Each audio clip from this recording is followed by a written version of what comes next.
Okay, so there's a huge amount of mythology that surrounds the war on drugs. And a large part of that mythology is this idea that drug use, no matter which drug, except for maybe alcohol, because it's the magical legal drug, will lead eventually to jail, death, or something else of that matter.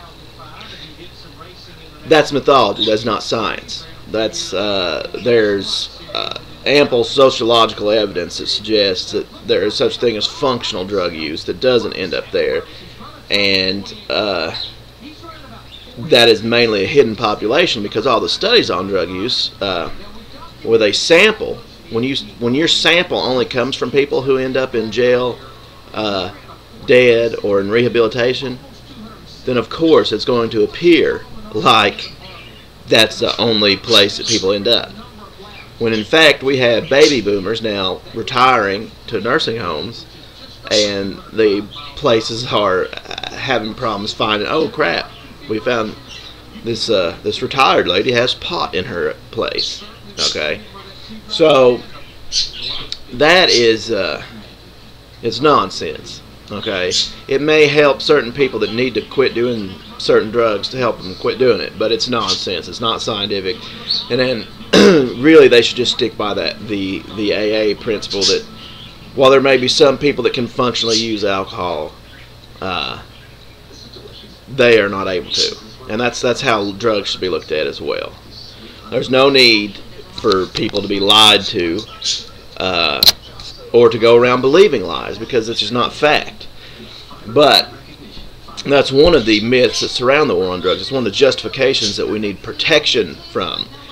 Another mythology is that without drug laws, all of a sudden everyone would start doing them, and society would fall apart. Ron Paul has talked about this, and that's foolish. Okay, clearly, drug laws have no effect on people who decide to use drugs.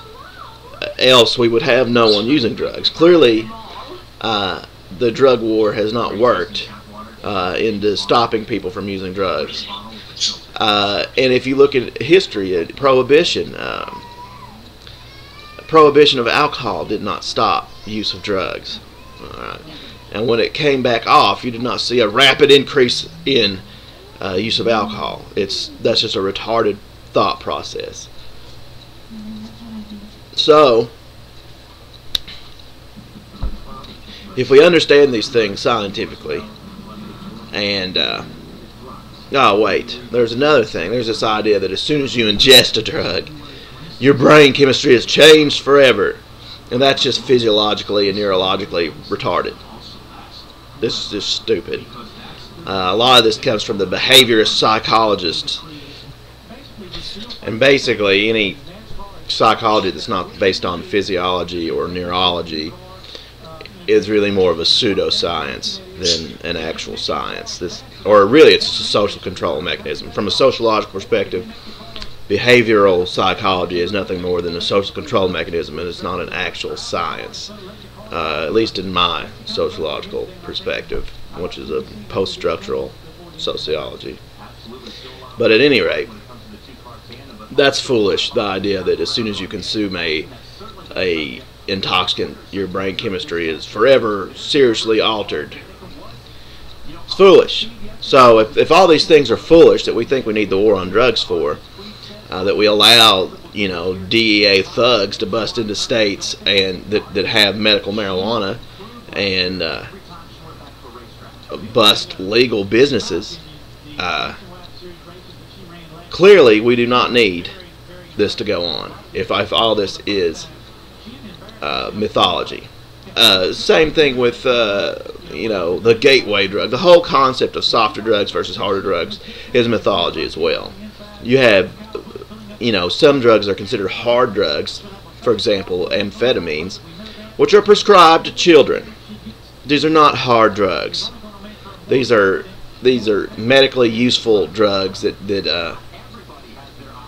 may have certain effects, but if you compare the amphetamines to, say, morphine, yes, morphine is going to be more addictive, but yet they're scheduled the same manner. So you can't base hard or soft drugs off the schedule, especially when pot is a Schedule 1 drug.